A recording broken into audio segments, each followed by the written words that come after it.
What is going on, y'all? This is Gabe at Junction Auto Salon, back with another episode of our Dirt series, detailing in real time, where I take you through various steps and various processes of me working on my customers' cars, so you can see just how long some of these processes can take. I do it in real time, so these videos should be unedited and uncut as I can possibly get them. I'm Gabe, that's me. There's a camera on my head and a microphone, and it looks stupid. Alright, today we are going to do some scratch removal. So the polishing, the one-step paint enhancement is done on this truck. There was just a few spots around here to address for heavier damage. I normally don't leave much of any time in just a regular one-step, but for this particular vehicle I will, oops, I don't need to take that out just yet. For this particular vehicle I will, because there's only like 2 or 3 spots to address. So we're going to address this one. I'm going to walk you through the entire process of how to remove a scratch, or how I remove a scratch. So we have 3-inch polisher and a this is a Lake Country microfiber cutting pad and Koshkemi Heavy Cut, or KCX Heavy Cut. If you absolutely have to see the bottle, it is the red label from Koshkemi Heavy Cut. So on this particular one we have to do a 2-step or a multi-step correction, which is fine, but we need to get this pad just kind of primed up real quick.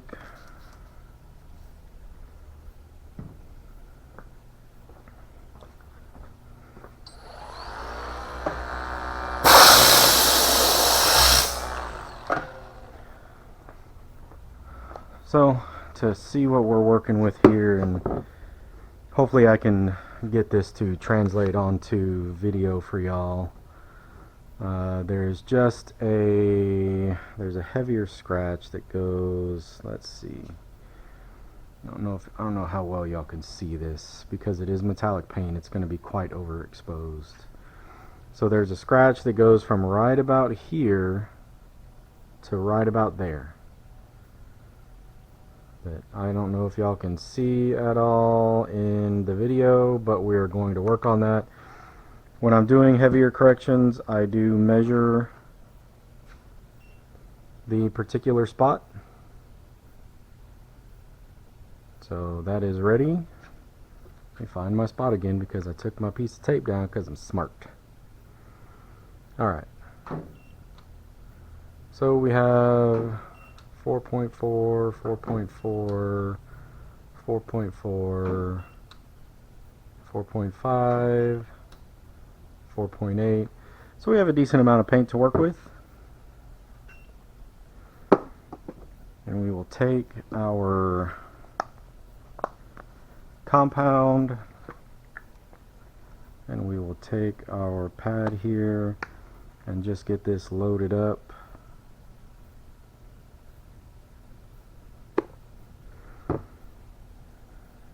Again, I'm not terribly worried about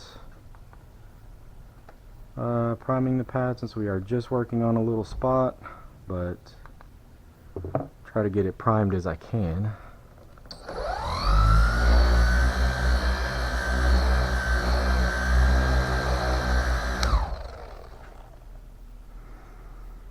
So whenever I'm doing regular compounding or a 2-step correction, I do try to prime these pads as well as I can before I get started, because this is the messiest part of the entire ordeal, and I want to try to minimize as much dust as I can. Let me make sure I'm back in the correct spot where my little smudgy's at. Alright, we're good to go here. So it's just a matter of digging kind of right into this guy.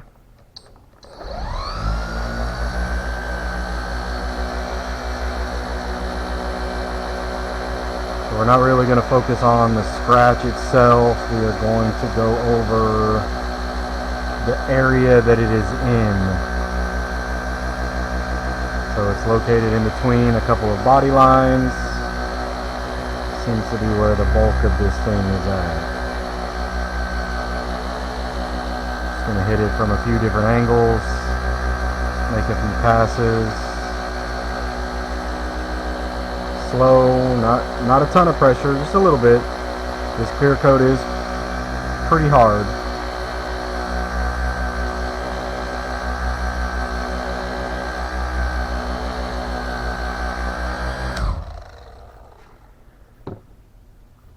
We can check the work here. And on harder clear coats, sometimes you can use these heavier compounds and pads and not leave behind any damage. It'll actually shine up pretty well. But we're going to do the entire two-step process. Alright, so that got, guys, I don't know if y'all can really see this. There's a little bit left right there. I'm not shaking, you're shaking. Shut up. So most of that's gone. There's a little line right there. There's a couple 2, 3, 4 lines right here. Very, very faint. Things that I don't even know the customer would notice, but I'm gonna try to take care of it anyways.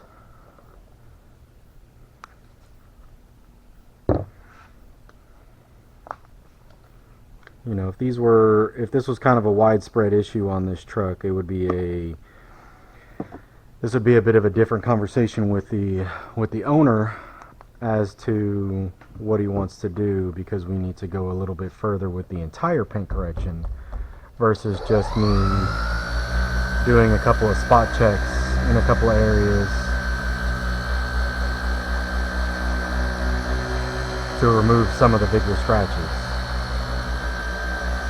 But usually when I'm polishing, I have this 3-inch somewhere either on the cart or it's just ready to go.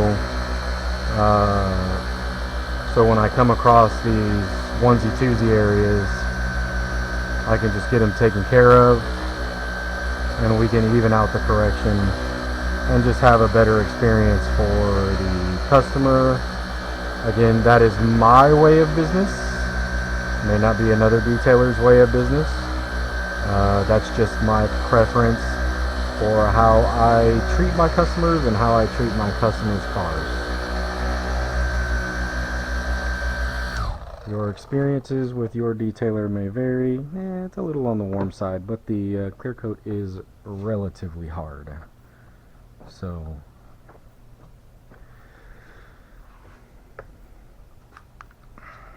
alright, looking back in this area, looks like most of it is gone. There's a very, very, very, very faint section of this scratch right there.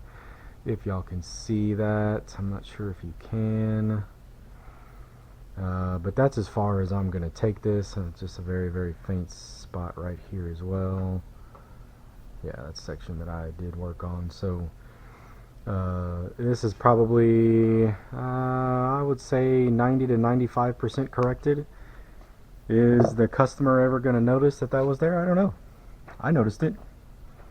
Usually if I notice something, that means the customer is going to notice something. Just take care of it. It's not that big of a deal. So what we're going to do now is I will come behind with a new polishing pad. This isn't necessarily a dedicated polishing pad. It's a light cut pad that I use to polish out any kind of machine marring. Of course, why not? Of course that thing would turn on in the middle of the video, whatever. So we can trade out our Coach Kimmy Heavy, and we can go to the Coach Kimmy Really Fine fine polish, and that is the purple bottle. It is micro cut, so very little cut, a lot of gloss out of this one, using the light cutting foam pad as a way to just kind of cut down on the any possible machine marring and polish it out. if I can get this out of the damn bottle. So let's find our spot, mark it. So we'll make a little bit bigger of an area here just to make sure I'm covering all of this base.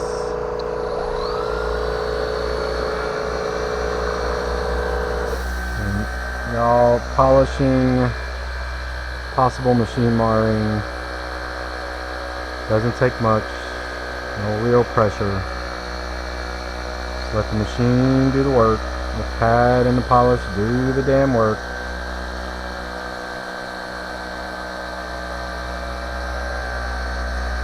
All I'm doing is holding the machine against the paint. I mean, honestly, if I can do this, any monkey on planet Earth can do this. It really just takes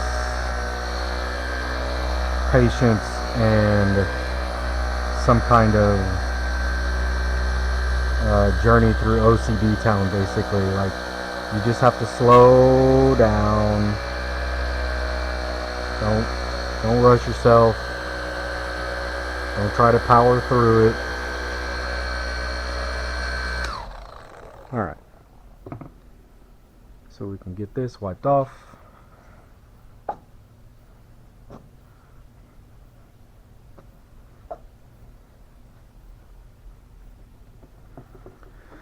And then, now that that's wiped, I will actually go back through and measure. So what were we, 4.5 mils for this?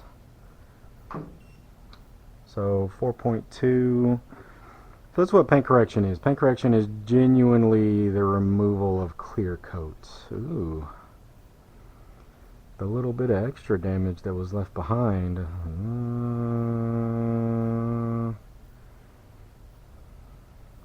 There we go. The little bit of extra damage that was left behind is even less now. So let me go over this one more time before I start. But we can measure it. So it is literally you're removing and leveling clear coats. 4.4. So we haven't removed much at all. These scratches are very faint in the inside the in the clear coat, in the paint.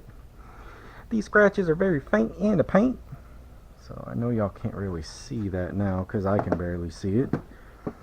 But we'll hit this one more time with a little bit of a little extra polish.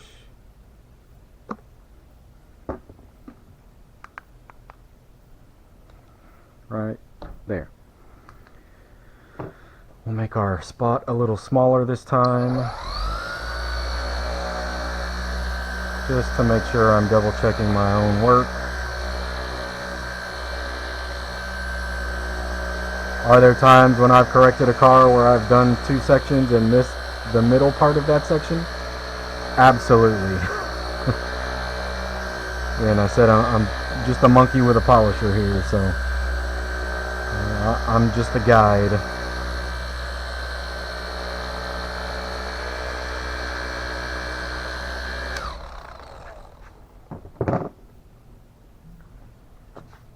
Alright, and get the rest of that off and check the work. Yeah, we're looking good. Just that really faint one here and there, but that scratch that went from about up here to about down here is now, oh, I'm gonna say 90-95% gone, like I said earlier.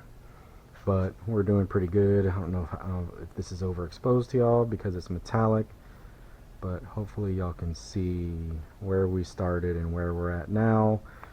And that's it. That's kind of like scratch removal 101, or at least how I do scratch removal. Very basic, but you just need to learn how to take the time and just be patient with it. Don't try to force it. The minute you try to force it, you are going to break something. I don't know that by experience either. I do. I very much do, but I'm going to move on to the next part of this car. So I will catch y'all in the next video. Make sure you like, and subscribe. And I'll see y'all next time. Junction Auto out.